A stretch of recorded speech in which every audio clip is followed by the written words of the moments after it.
Moving on to topic 3. This is the spoiler section. So, we're talking WandaVision. We're talking episode 1 and 2. If you haven't seen WandaVision, this is your time to peace out. Thanks for hanging out. See you later.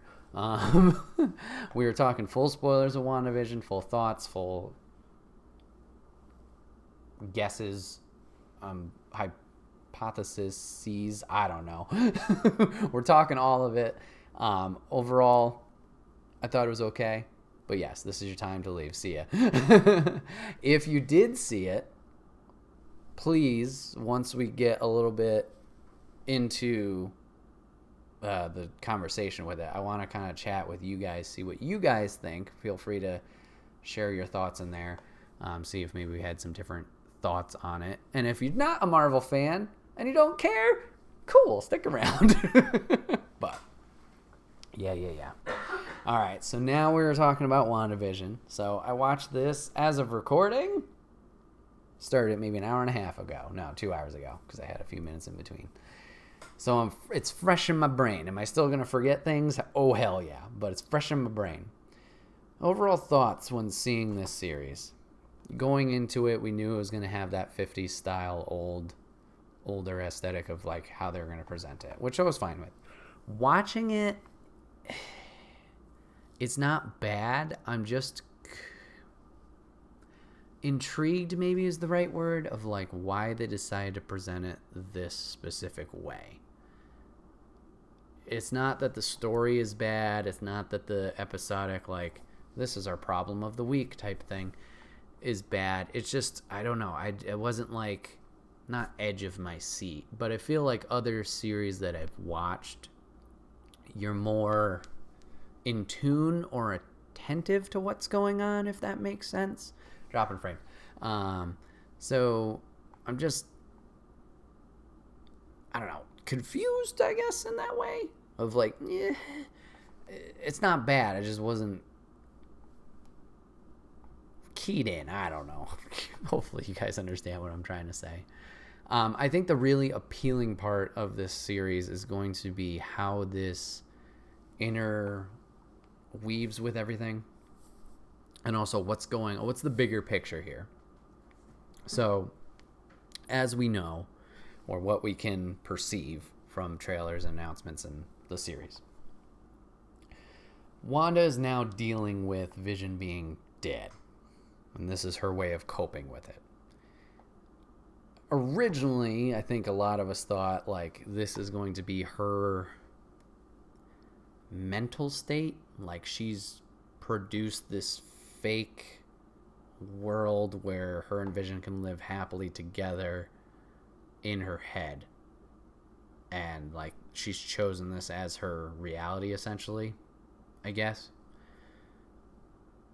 Through the 2 episodes that have been out so far, obviously we see at the very end of episode 1 that this TV show that they're presenting to the audience is also being presented or watched by an outside force, which is like monitoring Wanda, it seems. The symbol on the notepad, the little circle and the line down the center, did look similar, or familiar rather. I don't know what that's from. So it's going to be interesting seeing how this outside force ties in with what's going on into her psyche, if that's what this is, or wherever she is, whatever she's dealing with. And then also leading to the question as to why is this force monitoring her or watching her or experimenting her or blah, blah, blah, blah, blah, etc. So I think that's the most interesting part of this series and why I'm going to keep watching. As for the content itself, I'm like, it's got a little bit of a disconnect. Like, once again, not a bad thing. I don't think anything here is wrong or bad, or I can be like, it's a shitty show. No, it's missing that disconnect for me. I don't know why, just how it is. The series overall, how the actors are portraying and acting, I think everything has been entertaining so far. Vision obviously pretending to be a normal human being and trying to cover up as much as he can. And then Wanda dealing with, life and also doing these things, whether it's prepping for a big dinner or dealing with the neighborhood stuff or whatever it is. It's interesting seeing them deal with these problems. I'm curious to know, there's a couple times it seems like Wanda realizes this is a fake scenario and she's trying to maintain control of it and like shut out the outside world. And what I mean by that, not talking about that outside force that we talked before, but at the end of episode 1, you have Vision's boss choking. And you can kind of see her break, like realizing something is wrong. And she stops it, like she tells Vision to fix it, save the guy from choking, which works out all fine and dandy. But she realizes that. And then episode 2, at the very, very end, she kind of rewinds time back to fix the scenario she's living in. So it's interesting, like, why that happens. The effect when Vision phases through his neck is the normal effect too, as opposed to the fake bewitched effect. What? Oh, okay, yeah. You mean like the presentation of how they're doing it, like at the start of episode 1, how everything was very hokey? You mean like that presentation? Because I knew, like, obviously they present it pretty well early on of the phasing abilities, if you didn't remember from the movies, how he can change his density and either go through objects or become a harder object. Yeah, that's a good point. That's a good point, how they presented that. Yeah, if you watch when he walks through the furniture's little stars and stuff, that's good. Yeah, okay, that's a good point, Jeff. I'm glad you were able to watch it, by the way. That's a really good point. I did not pick up on that, how it does that. And that part's just like the movie. Right.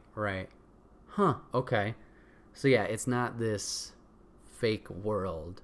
It's more real in that way. Reminded you Bewitched. Yeah, it definitely has that presentation aspect. Like I said, right off the bat with episode 1, how they do the dishes and stuff, like they purposely made it look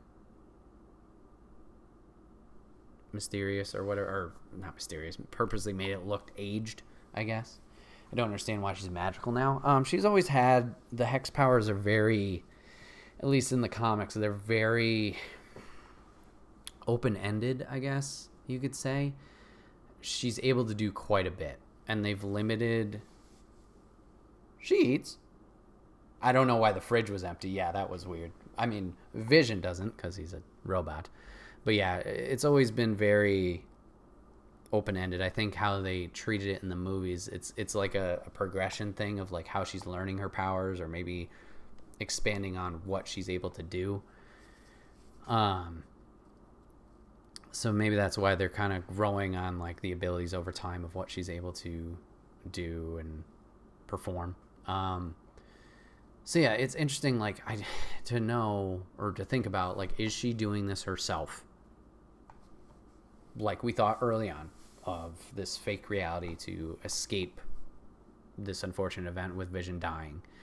Or is it this other aspect of this outside force doing this to her or making this for her? It's strange, because my thinking right now is she's in control, because she was able to fix the situation episode 1, and she's able to fix this situation episode 2 with the man outside.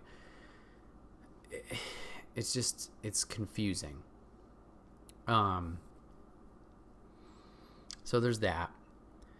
Also, something it was nice to see the little the Easter eggs, as G points out with Hydra. You had the commercials in between. You had the Stark toaster, and you also had the Hydra, the Baron Strucker watch, which was interesting.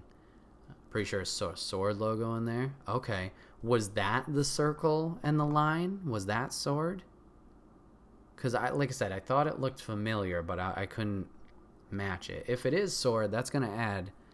Interesting. Okay, if it is sword, it's interesting. Now, if those of you guys don't know sword, it does go with shield.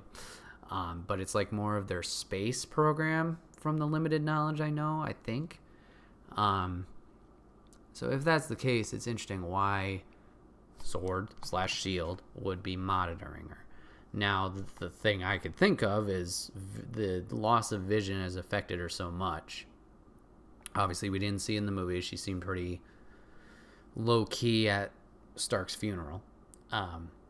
But then again, she got dusted. So she literally came back. Big war going on with Thanos. She rages on him. The events of Endgame transpire. She does the funeral. Like, this is the aftermath of all of that. So maybe she's finally has the time, now that she's not dusted, and she's back in reality of, like, realizing, okay, lost my brother ages ago. Now I lost the love of my life. And, like, yeah, it's dealing with that. So maybe something happened with her. She freaked out, or Strange or somebody saw that, and they're like, okay, we gotta try and cradle this.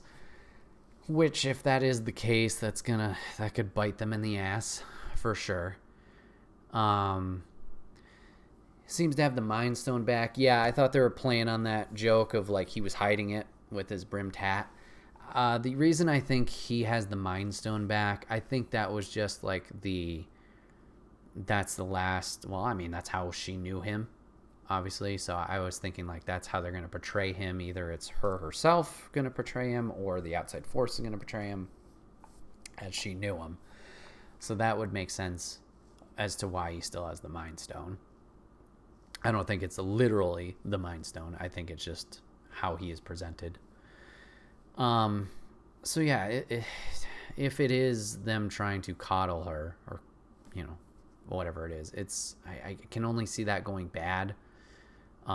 It's going to be interesting, the voice on the radio in episode 2. I was very curious as to who that was.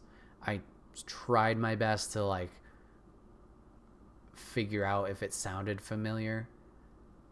Doctor Strange was the only one that came to mind, but that also might have been me just, like, what's the word where you, like, force things because you're thinking of it at that point? What's up? Projecting. Thank you. Projecting it. I thought I might have been projecting that it was Doctor Strange, but I don't think that was him. I don't think that was Cumberbatch. So, because then, okay, if the radio thing is someone trying to save her, then this outside force either is bad, or if it's Sword, maybe it's trying to get her out of this kind of state that she's in. Maybe she put herself in, like, a coma kind of thing. It's supposed to lead into Doctor Strange and Multiverse of Madness. Yeah, I know she's in it. I know she's confirmed for that. So it has to tie in. Well, it's going to lead into it. It has to tie in at some point. So, yeah, I wasn't sure if the radio voice was Strange or whatever. But once again, I wasn't sure if I was just outwardly projecting that because he was on the mind. Quickly touch on the B guy. Who the fuck is the B guy that we rewound in episode 2? It's like, what? That was weird. The beekeeper. Is that a Hive reference? Or AIM? I don't know. Probably not. Along with episode 2, we learned about we didn't learn about it, but we got this color, the things of color entering the world, which I thought were just supposed to be, like, elements of the outside world seeping into this imaginary world. But at the very end of episode 2, obviously we see everything comes to life and colorful and stuff. So it's like, okay, is it her slightly breaking and coming back to reality? There's so many questions, which obviously we won't know for a while. But it's like, how does this thing make sense, or how does it? What's the storytelling you're trying to tell me here? The Lady of Color didn't know who she was, so she is a plant. Oh, you mean the woman that helped at the talent show? how she's like, oh, I'm new to the neighborhood too. Okay, so maybe keep an eye on her. I think presentation-wise, there's a time skip going on. First episode was very bewitched in the 50s. Second episode's going to be more 60s. Okay. I mean, we've seen that in the trailer, too, that there's these elements of color and story. She seemed confused on how to say her name. Okay. Okay. Yeah, that's a good point of watching her. I'm also very curious about Agnes, I think is her name. The best friend that lives, well, seemingly best friend that lives next door.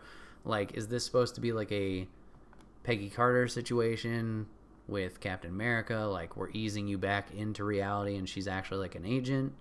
Or somebody like real? Agatha, thank you. Sorry. Or Agnes. Okay, it's one of them. Like, is she a real person that's trying to get into it? I don't know. There's a lot of, like, I know I'm circling back, but going back to the dinner, like, it seems like this is not Wanda's doing, because how they ask, like, when did you get married? Why don't you have kids? Blah, blah, blah. When'd you move, etc.? Where'd you come from? Like, there's these answers that aren't present, obviously, aren't a thing, and she gets really concerned, it seems, like, why don't I know these things? So it's either it's a fake world for her, or well, it's based on the 50s, so everybody was a housewife. What? What? Okay, well, I'm just saying, think of the time. Like, most of the time, if you were the woman, you stayed at home and you took care of the kids. So they're just putting it, like, if this is supposed to be the 50s, that's how it is. So I think that was what they were saying. Plays Agnes. Yeah, you had it mixed up. Okay. So yeah, like, obviously all these answers are not there, not present. So she seems like she's like breaking. Oh, okay. If I'm thinking the same thing your person you're thinking of, Jeff, it's would it be Doctor Strange, like the woman, the assistant? Ooh, what is her name?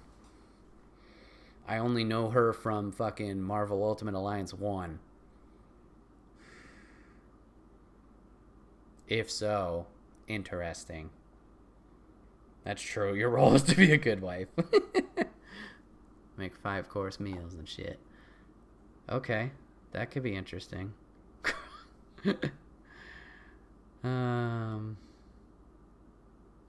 Okay, so maybe that's their little tie-in there. Okay. Trying to think if there's anything I left out. I don't know. Overall, these 2 episodes have been very, like I said, confusing. Like I said, presentation-wise, I don't know if it just doesn't connect with me in certain ways, but it's these mystery elements of, like, who's pulling the strings and how is this gonna wrap in and connect that have me intrigued. Now, my concern as we start going past Endgame, my concern is for audiences. Now, I'm thinking of a more general audience, but that kind of, I don't know if, I don't mean that to sound derogatory, but clearly as these movies have come out, these Marvel movies, if you're interested in them and you're really interested in them, you've probably followed up with some type of research afterwards, whether it was investing in comics or investing in just like researching online, like learning more about these things, right? So I would think that post Endgame, a lot of these products that they're releasing are very fan service, if that makes sense. Like,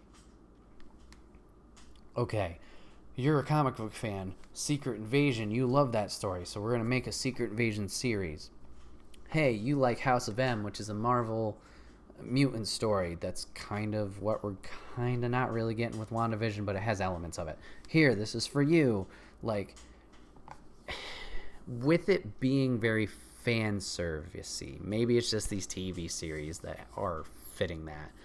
I'm concerned that things are going to get so confusing or convoluted that it's either A, not going to make it interesting, or B, like everybody's going to hate it.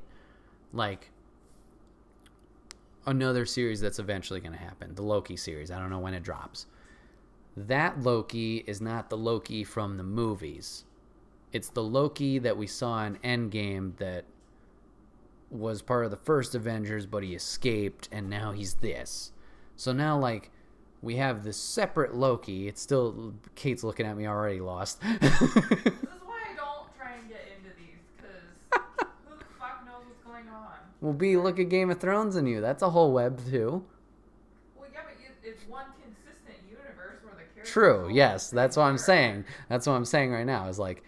With us dealing with A, either multiple universes, or B, multiple timelines, we already have the Multiverse of Madness being a movie title, and the Spider-Man 3 rumors flying off the fucking handle. Is it going to get so confusing and convoluted that everything just turns into a shit show? It's concerning. MCU has been very good at adapting stories from comics while adjusting enough to make it palatable for the general, non-nerd populace. Yes, 100%, Jeff. Which I have faith in Feige and I have faith in that team, for sure. It's just,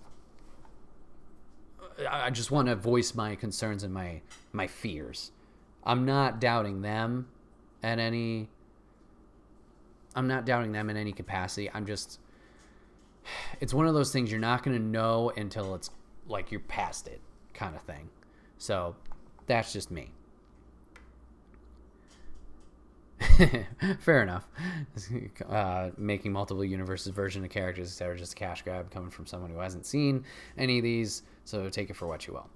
Yeah, I can understand that for sure. Like, right now, there's only that one character that is a separate timeline or a separate person, the Loki character. There's no guarantee that he's making it back into the movies, etc. It could just be like, this is what Loki's doing, dun, dun, dun, dun, dun, dun, TV series. It's his own separate thing. I don't know what's going on with Doctor Strange and the multiverses. If these Spider-Man rumors are to be true, apparently we're going to have multi-Spider-Man, but there were so many rumors flying off the handle that I'm like, I don't know what to believe, and I'm just going to watch the movie when it happens. You know? It could just be the comic book fan just throwing everything at the wall. Like, it could be this, it could be this. And then, none of it happens. So, I don't know. Because, yeah, they have, like Jeff has said, they've been very good at adapting certain stories. Look at Civil War. Civil War comic is nowhere near Civil War movie, and vice versa. It takes a general concept and they changed it and modified with what they had. And both are good. Both are fantastic. You did not have the however many issues and books of comic book Civil War.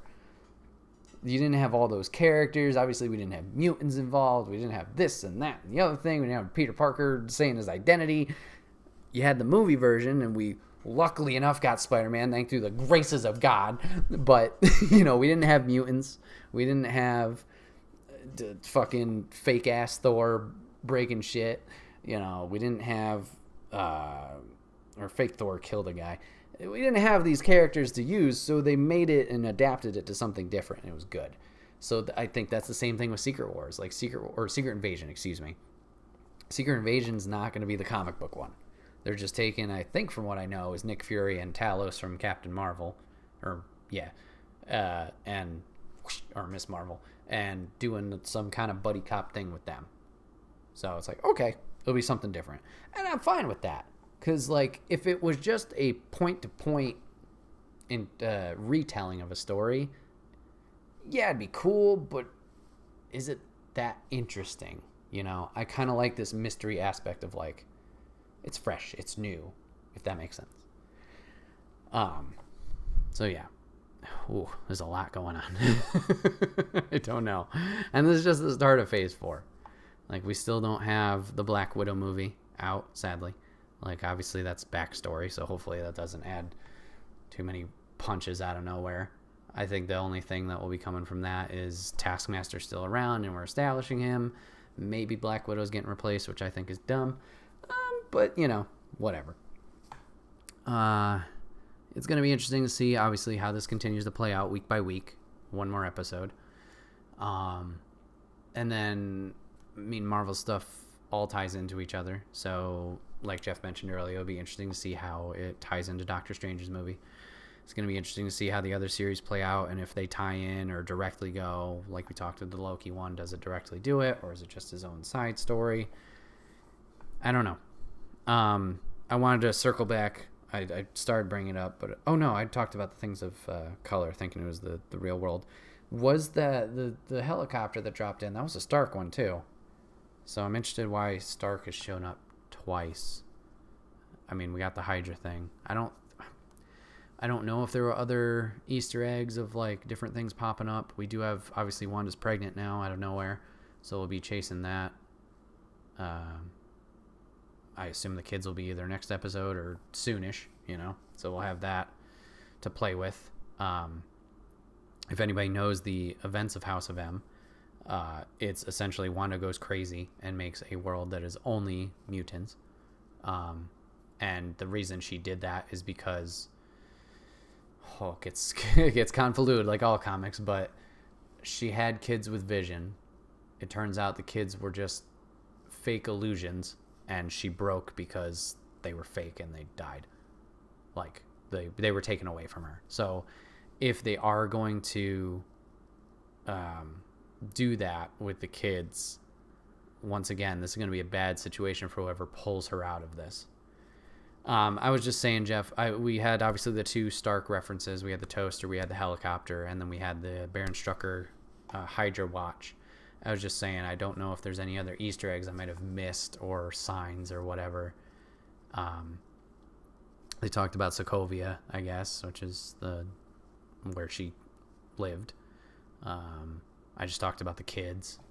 Sword logo on 3 objects. Yeah, I saw it on 2, if that's the logo. So there was the little brochure pamphlet manila folder when we came out of the first episode, and then the second one, I think it was episode 2. I'm blanking. Was that on Beekeeper's uniform?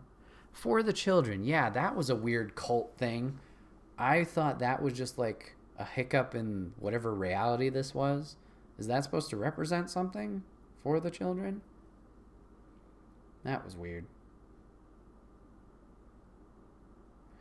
It circles back to Mrs. G's point with the talent show, like, coordinator lady. She didn't do the For the Children thing either.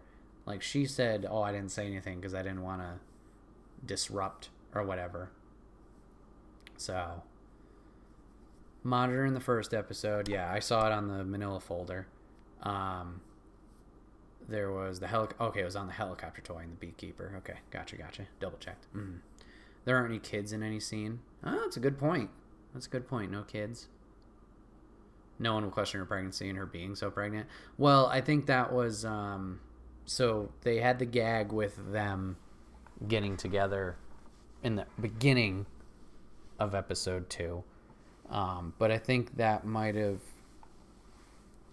I think the pregnancy and how she got pregnant so fast is once again part of whoever's in control, whether it's her doing this to herself or the outside force. I don't know. I just assumed it was the mystical aspect, so I didn't question it. Bless you. Another thing, this is a random thought. Did their house change from episode 1 to 2? I was like, this layout is completely different. I wasn't sure if it was just a different perspective that we were seeing or whatever, but I was like, that's odd, the interior. It did. Okay, then I'm not going crazy. Okay, I was just like, what the fuck? We're just going to change houses every episode? All right, first episode was very Dick Van Dyke. Okay, all right.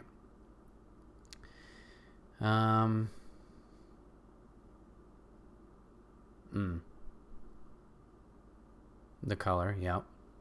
He had the color show up. We had the helicopter first. We had the blood after the broken glass, which the lady also just ignored and blew off.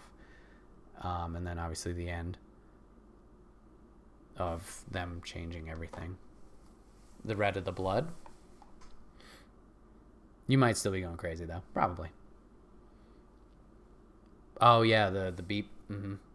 Right, that's a good point. Yeah, They even in the commercial they seemed like not out of it, but like concerned at certain points.